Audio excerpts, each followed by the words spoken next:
नमस्कार बच्चों, स्वागत है आपका हमारी बायोलॉजी क्लास में। आज हम पढ़ने वाले हैं CSIR net life science unit 1 number system. Number system हम जनरल एप्टीट्यूड में हम क्या पढ़ रहे थे? नंबर सिस्टम पढ़ रहे थे। नंबर सिस्टम में हमने विभाज्यता का नियम पढ़ लिया था, है ना। नंबर सिस्टम में हमने क्या पढ़ लिया था? विभाज्यता का नियम पढ़ लिया था। अब हम नंबर सिस्टम के 10 ऑब्जेक्टिव क्वेश्चन करने वाले हैं प्रैक्टिस के लिए, जो हर साल पेपर में आते हैं। मैं आपको आज नंबर सिस्टम का 10 पैटर्न बताऊंगी। उन 10 पैटर्न से हर साल हमारे, चाहे नेट JRF का हो, चाहे UGC नेट का एग्जाम हो, चाहे हमारा CSIR नेट लाइफ साइंस, हर एग्जाम में हमारे नंबर सिस्टम से 10 पैटर्न से क्वेश्चन जरूर आते हैं। ठीक है बच्चों, तो आप लोग ध्यान से देखिए जो मैं आपको इस क्लास में पढ़ाने वाली हूँ। ठीक है, बहुत अच्छे से समझाऊंगी, कोई भी कंफ्यूजन नहीं होगा। और अगर एग्जाम में नंबर सिस्टम से क्वेश्चन आ गया तो आप लोग चुटकियों में सॉल्व कर लोगे। उसके पहले हमारे मेरे चैनल को सब्सक्राइब जरूर करें और डेली ऐसी ही वीडियो पाने के लिए चैनल को लाइक करें और कमेंट करें। और जो भी चीज, कुछ भी आपको समझ में ना आए, कोई भी कंफ्यूजन हो, तो आप लोग कमेंट में बताएं कि मैम हमें ये चीज समझ में नहीं आई। ठीक है, तो चलिए शुरू करते हैं। हमारे पेपर को बहुत कम दिन बचे हैं, इसलिए जोरों शोरों से तैयारी करिए और अपनी डिग्रियों पे सरकारी नौकरी की मुहर लगाइए, ताकि आपको कोई कुछ कह ना सके। डिग्रियां हमारी तब अधूरी मानी जाती हैं जब तक हमारी डिग्रियों पर सरकारी नौकरी की मुहर नहीं लगती। इसलिए सरकारी नौकरी की मुहर लगाओ और लोगों का मुंह बंद करो। ठीक है बच्चों, तो चलिए शुरू करते हैं। हमारा सबसे पहला क्वेश्चन क्या है? हमारा सबसे पहला क्वेश्चन है, अगर 2023 की पावर कितना लिखा है? 2026, इसका इकाई अंक क्या होगा? हमसे हमारा क्वेश्चन क्या कह रहा है? इकाई अंक पूछ रहा है। क्या इकाई अंक पूछ रहा है? चूंकि ये बहुत बड़ी संख्या है, ये बहुत बड़ी संख्या है। 3 की पावर 2 होता, 3 की पावर 3 होता, 4 की पावर 2 होता, 5 की पावर 3 होता। अगर इससे भी और भी बड़ी संख्याएं होती तो हम निकाल लेते। ठीक है, लेकिन चूंकि ये बहुत बड़ी संख्या है, क्या इसको निकालना संभव है? क्या आप लोग इसको निकाल सकते हो? क्या आप लोग इसको निकाल पाओगे? सबसे पहले मैं इसके ऑप्शन लिख देती हूँ, क्या आएगा। ठीक है, क्या आएगा? आप लोग कमेंट में बताना क्या आएगा इसका आंसर। ठीक है, आप लोग कमेंट में बताओ इसका आंसर क्या आएगा। आप लोग कमेंट में बताओ कि इसका आंसर क्या आएगा। ठीक है, ये ऑप्शन है आपके पास। ठीक है, 2023 की पावर 2026 का इकाई अंक क्या होगा? आपके पास 10 सेकेंड है, 5 सेकंड में आने वाला ये आंसर है। आप लोग 5 सेकंड में इसको सॉल्व कर सकते हो। पहले आप लोग बताओ कि इसका आंसर क्या होगा। ठीक है, चलिए शुरू करते हैं। इसका आंसर क्या होगा? चलो ये मैं आपको बताती हूँ कैसे इसको सॉल्व करेंगे। इसके लिए हमारे जो गणितज्ञ थे उन्होंने एक नियम बनाया। ये बड़ी पावर को ज्ञात करने के लिए क्या बनाया? एक नियम बनाया। ठीक है, उस नियम को समझते हैं। वह नियम क्या है? चलिए उस नियम को समझते हैं जो नियम बनाया। ठीक है, बड़ी पावर, क्योंकि छोटी छोटी पावर तो हम लोग तुरंत से ज्ञात कर लेते हैं, लेकिन ये बड़ी पावर को कैसे ज्ञात करेंगे, इसके लिए हमारे गणितज्ञों ने एक नियम बनाया। ठीक है, क्या नियम बनाया? किसी भी संख्या का, किसी भी संख्या, कोई भी संख्या हो, जरूरी नहीं है कि 2023 हो, 2023 ही हो, कोई भी संख्या हो। ठीक है, किसी भी संख्या का इकाई अंक 4 की घात, 4 की घात यानी 4 की पावर। ठीक है, किसी भी संख्या का इकाई अंक 4 की घात के बाद अगर आप 5 की घात लगाते हैं, क्या लगाते हैं? 5 की घात लगाते हैं, तो हमारा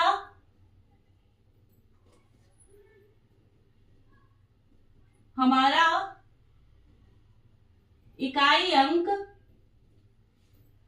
फिर से क्या होता है? रिपीट होता है। हमारा इकाई अंक फिर से रिपीट होता है। इस नियम को क्या कहते हैं? इस नियम को क्या कहते हैं बच्चों? साइकिल सिटी नियम कहते हैं। किसी भी संख्या का इकाई अंक 4 की घात के बाद 5 की घात लगाते हैं तो हमारा इकाई अंक फिर से रिपीट होता है। ठीक है, इस नियम को साइकिल सिटी नियम कहते हैं। चलिए एग्जाम्पल से देख लेते हैं क्या ये सही बताया है या गलत। ठीक है, एग्जाम्पल से देख लेते हैं। तो हम 3 के नियम से देखते हैं। ठीक है, हम एग्जाम्पल देख लेते हैं। जैसे हमने लगाया 3 की घाते 1, तो हमारा कितना आ गया? 3 आ गया। हमने 3 की पावर 2 लगाई तो हमारा कितना आ गया? 9 आ गया। हमने 3 की पावर 3 लगाई तो हमारा कितना आ गया? 27 आ गया। हमने 3 की पावर 4 लगाई तो हमारा कितना आ गया, 81 आ गया। अब जैसे ही हम 3 की पावर क्या लगाएंगे, 5 लगाएंगे, ठीक है। 3 की पावर 5 यानी कि 3 इंटू 3 इंटू 3 इंटू 3 इंटू 3 कितना हो गया, 1 2 3 4 5, ठीक है। जैसे हम 3 की पावर 5 लगाएंगे तो हमारा कितना आ जाएगा, 243, कितना आ जाएगा, 243। हमारा इकाई अंक यहाँ पे क्या है, 3, और हमारा इकाई अंक यहाँ पे क्या है, 3। 3 की घात जैसे हमने 5 की घात लगाई तो हमारा इकाई अंक क्या हो गया, फिर से रिपीट हो गया, ठीक है। यहाँ पर 3 था, फिर से 3 आ गया, ठीक है। इसलिए हम क्या करते हैं, पावर में क्या का भाग देते हैं, 4 का भाग देते हैं, क्योंकि उसके 5 के बाद फिर से वही अंक रिपीट होता है, ठीक है। तो हम क्या करेंगे, अब हम इस क्वेश्चन को सॉल्व करेंगे। हमारा क्वेश्चन हमें पूछा है इकाई अंक क्या होगा, ठीक है बच्चों। तो हम करेंगे, ये नियम आप लोग नोट कर लेना, ये नियम हमेशा काम आएगा, ठीक है। तो हम इसको कैसे सॉल्व करेंगे, हम लिखेंगे 2026, क्योंकि जैसे 5 की घात लगाते हुए संख्या रिपीट होती है, इसलिए हम 4 से भाग देते हैं। कोई भी संख्या हो और अगर इतनी बड़ी संख्या आ जाए और आपको इकाई अंक आपसे पूछ ले तो आप हमेशा क्या करोगे, 4 से भाग दोगे, ठीक है बच्चों। आप क्या करोगे, 4 से भाग दोगे। तो जब हम इसमें 4 से भाग देंगे तो कितना आएगा, 2 5 जा 20 आ गया, ठीक है। अब हम यहाँ पे 2 लिख देंगे, क्योंकि ये बड़ा है और ये छोटा है तो यहाँ पे 0 लगा देंगे, ठीक है। 6 भी लिख देंगे। अब कितना आ जाएगा, 6 आ जाएगा, 4 6 जा 24, यहाँ पे कितना आ गया, 2 आ गया, ठीक है। अब हमसे हमारा इकाई अंक क्या है, हमारा इकाई अंक है 3, तो हम क्या करेंगे, 3 की पावर कितना लगा देंगे, 2 लगा देंगे, तो हमारा कितना आ जाएगा, 3 इंटू 3 और हमारा आ जाएगा यहाँ पे 9। तो हमारा आंसर क्या हो जाएगा, दूसरा कितना आ जाएगा, 9 आ जाएगा। हमारा आंसर कितना आ जाएगा, 9 आ जाएगा। क्या आपको पावर ज्ञात करना समझ में आया, बड़ी संख्या बड़ी पावर को हम कैसे ज्ञात करते हैं, ठीक है बच्चों। अब चलते हैं अगले क्वेश्चन में। अब हमारा अगला क्वेश्चन क्या है, अगले क्वेश्चन पे चलते हैं, ठीक है। अब बच्चों विभाज्यता के नियम से ये हमारा दूसरा क्वेश्चन है। विभाज्यता का नियम हमने पढ़ा था, 9 का नियम पढ़ा था, 8 का नियम पढ़ा था हमने जब विभाज्यता का नियम पढ़ा था। तो आइए विभाज्यता के नियम से ये सवाल है, और ये ऐसे क्वेश्चन जरूर आते हैं। आप CSIR नेट लाइफ साइंस का जनरल एप्टीट्यूड में आप देख लेना, आपको ऐसे क्वेश्चन जरूर मिलेंगे। तो चलिए समझते हैं, हम इस क्वेश्चन को समझते हैं क्या होगा, ठीक है। यदि 9 अंकों की संख्या, क्या लिखा है, यदि 9 अंकों की संख्या 7 8 5 x 3 6 7 8 y है, ठीक है, ठीक है, y संख्या है, 72 से क्या है, पूरी तरह विभाज्य है, ठीक है। तो हमसे पूछ रहा है कि हमारा जो x का मान आएगा, y का मान आएगा, वह न्यूनतम क्या होगा। हमसे क्या क्वेश्चन पूछ रहा है, हमसे पूछ रहा है यदि 9 अंकों की संख्या 72 से पूरी तरह विभाज्य, यदि हमारी ये संख्या 72 से पूरी तरह विभाज्य है तो x प्लस वाई का न्यूनतम मान क्या होगा। हमको बताना है x प्लस वाई का न्यूनतम मान क्या होगा, 10 होगा या 20 होगा या 34 होगा या 48 होगा। आपके पास 10 सेकंड का टाइम है, आपके पास 10 सेकंड का टाइम है, आप लोग सॉल्व करके बताओ इसका आंसर क्या होगा। आप लोग मेरे जब आप वीडियो देखोगे तो मेरे सॉल्व करने से पहले आप इस क्वेश्चन को सॉल्व कर लेना, उसके बाद देखना कि आपका आंसर सही है कि नहीं सही है। आप कमेंट में बताना कि आपका स्कोर कितना आया, आप कमेंट में जरूर बताना कि आपका स्कोर कितना गया। इसलिए पहले मैं आपसे क्वेश्चन पूछती हूँ, तो पहले आप वीडियो को स्किप करके, पहले वीडियो को बंद करके पहले आप क्वेश्चन सॉल्व करना। सॉल्व करने के बाद उसको आप देखना कि मैंने कैसे सॉल्व किया। अगर आपका आंसर सही आ रहा है तो आप लोग ऐसे ही सारे जितने क्वेश्चन मैं आपको पढ़ाऊंगी सारे क्वेश्चन आप लोग सॉल्व करके आप लोग कमेंट में बताना कि आपका स्कोर कितना गया, ठीक है। तो चलिए शुरू करते हैं। सबसे पहले हमको क्या निकालना है, हमें x और y का मान निकालना है। तो सबसे पहले हम देखेंगे कि हमने जो नियम पढ़े थे 72 हमारा कैसे आता है। 72 आप जानते हो, जब 8 और 9 का हम क्या करते हैं, गुणा करते हैं तो हमारा कितना आता है, 72 आता है। 8 और 9 का गुणा करते हैं तो कितना आता है, 72 आता है, ठीक है। तो अब हम सबसे पहले हम क्या पढ़ेंगे, 8 का नियम पढ़ेंगे, 8 का नियम पढ़ेंगे।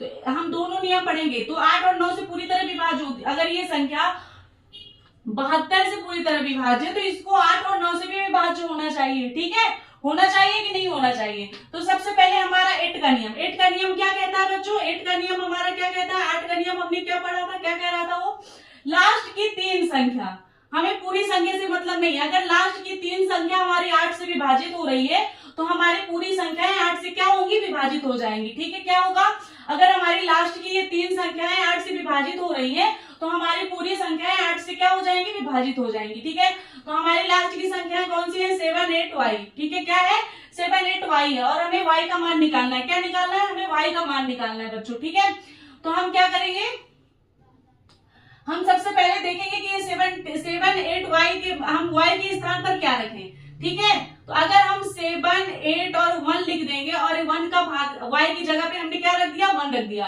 और 1 का भाग दिया मतलब 8 का भाग दिया, तो क्या ये पूरी तरह विभाज्य होगा, नहीं विभाज्य होगा। आप लोग खुद सॉल्व करके देख लेना, विभाज्य होगा नहीं विभाज्य होगा। ठीक है, अब जब 7 8 और y की जगह हम क्या रख देंगे, 2 रख देंगे, फिर 8 से हम विभाज्य करेंगे तो क्या होगा, नहीं विभाज्य होगा। ठीक है, फिर हम क्या करेंगे, 7 8 की जगह 3 रख देंगे और हम 8 से विभाजित करेंगे तो क्या होगा, नहीं विभाज्य होगा। ठीक है बच्चों, उसके बाद हम क्या करेंगे, 7 8 4 भागे 8 रखेंगे तो ये क्या होगा, हमारा 8 से विभाज्य होगा। चलिए देख लेते हैं, 7 8 4,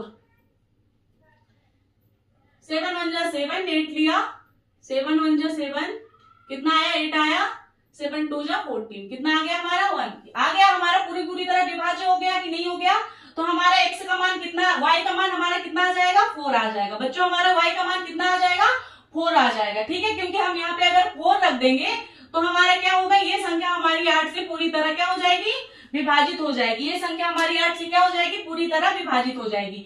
तो हमारा कितना मान आ गया, हमारा y का मान आ गया 4। अब हम देखेंगे, हमने 8 के नियम में y का मान निकालिया, अब हम 9 के नियम में x का मान निकालेंगे। अब हमारा 9 का नियम क्या कह रहा था, 9 का नियम क्या कह रहा था बच्चों, 9 का नियम कह रहा था कि पूरी संख्याओं को जोड़कर क्या करेंगे, पूरी संख्याओं को जोड़ेंगे। ठीक है, तो अब हम जब पूरी संख्याओं को जोड़ेंगे तो क्या लिखेंगे, 7 + 8। आप लोग 9 का नियम देख लेना, मेरी वीडियो देख लेना, मैंने 9 8 11 तक की पूरी विभाज्यता के नियम समझाए, तो उसमें आप 9 का नियम देख लेना। 9 का नियम क्या कहता है, हम पूरी संख्याओं को क्या करेंगे, जोड़ देंगे, जोड़ने के बाद निकालेंगे तो क्या आ जाएगा, 7 8 5 प्लस x का मान तो निकालना ही है, x plus 3 plus 6 plus 7 plus 8 और y की जगह में हमारा क्या आया है, 4 आया है। ठीक है, तो अब आप इनको जोड़ो, कितना आएगा, 7 7 14 3 6 7 कितना आ जाएगा, 48 प्लस x, कितना आ गया हमारा, 48 प्लस x। अब हमें क्या निकालना है, x का मान निकालना है। ठीक है, हमें क्या का मान निकालना है, x का मान निकालना है। तो अब 9 के पहाड़े में आप देखो कि 48 के आसपास क्या आ रहा है, 9 के पहाड़े में आप लोग देखो कि 48 के आसपास क्या आ रहा है, 48 के आसपास क्या आ रहा है, हमारा कितना आ रहा है, 54 आ रहा है। 48 के आसपास कितना आ रहा है, 54 आ रहा है ना आसपास। तो हमारा कितनी बार में जा रहा है, 9 × 6, 9 छक्का कितना आ रहा है, 54 आ रहा है। तो कितना आया हमारा y का मान, x का मान हमारा कितना आ गया, 6 आ गया। ठीक है बच्चों, अब हमारा x का मान कितना आ गया, 6 आ गया। हम उसके देखते हैं आसपास का मान, देखते हैं कि कितना आ रहा है। ठीक है बच्चों, आसपास का मान देखते हैं कि कितना आ रहा है। अब हमारा क्वेश्चन कह रहा है कि x + y का न्यूनतम मान क्या होगा। तो अब हमको क्या निकालना है, x + y का न्यूनतम मान निकालना है। ठीक है, न्यूनतम मान क्या होगा, तो x की जगह हम क्या लिख देंगे, 6 लिख देंगे, y की जगह 4 लिख देंगे और हमारा 10 क्या आ जाएगा, आंसर आ जाएगा। हमारा 10 क्या आ जाएगा, आंसर आ जाएगा। पहला ऑप्शन हमारा क्या हो जाएगा, सही हो जाएगा। क्या आपको ये नियम समझ में आया, कहीं भी कंफ्यूजन हो आप लोग कमेंट में जरूर बताना। ठीक है, तो मैं दूसरे तरीके से आपको समझाने की पूरी कोशिश करूंगी। चलिए अब अगला क्वेश्चन देख लेते हैं।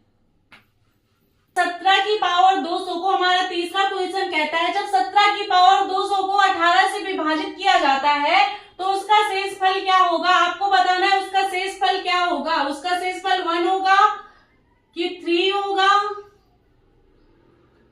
कि 16 होगा कि 18 होगा। आपके पास है 10 सेकेंड। 10 सेकेंड में आप इसको सॉल्व करके बताओ कि कितना आएगा इसका आंसर। जब 17 की पावर 200 को 18 से विभाजित किया जाता है तो हमारा शेषफल क्या होगा। बच्चों बताओ आप लोग कमेंट में कि इसका आंसर क्या होगा। खुद से सॉल्व करने की पूरी कोशिश करो, खुद से सॉल्व करने की कोशिश करो। जब 17 की पावर को 18 से विभाजित किया जाता है तो शेषफल क्या होगा।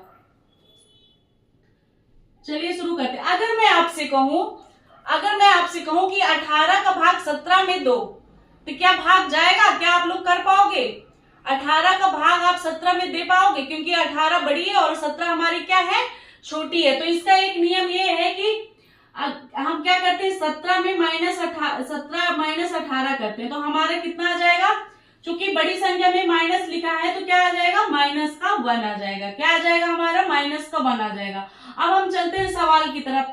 सवाल में हमारा लिखा है 17 की पावर 200। क्या लिखा है, 17 की पावर 200 अपॉन विभाजित कैसे करना है, 18 से करना है। विभाजित कैसे करना है, 18 से करना है। ठीक है, तो अब हम क्या लिखेंगे, हम 17 की जगह क्या लिख देंगे, 18 माइनस का 1 पावर 200 अपॉन 18।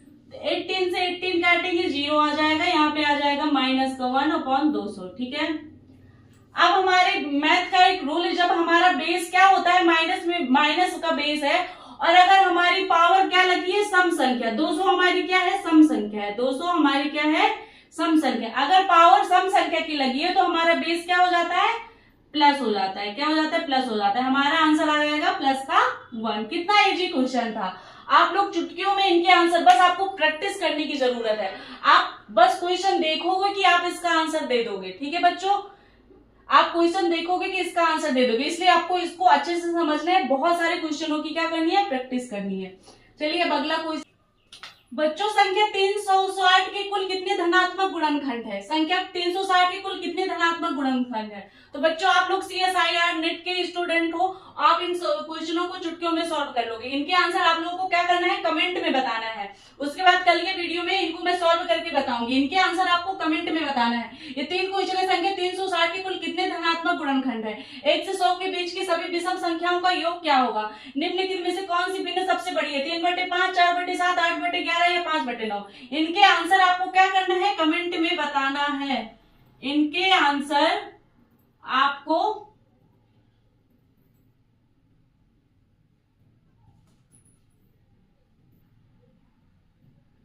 कमेंट में बताना है, और बताइएगा कमेंट में जरूर कि आपका स्कोर कितना बना, इन क्वेश्चनों को सॉल्व करने में आपका स्कोर कितना बना, आप कितने क्वेश्चन सॉल्व कर पाए हैं। ठीक है बच्चों, मिलते हैं अगली क्लास में। तब तक अपनी तैयारी को जारी रखिए और अच्छे से पढ़ाई करिए। ठीक है, थैंक यू। क्लास अच्छी लगी हो तो चैनल को लाइक सब्सक्राइब जरूर करिए।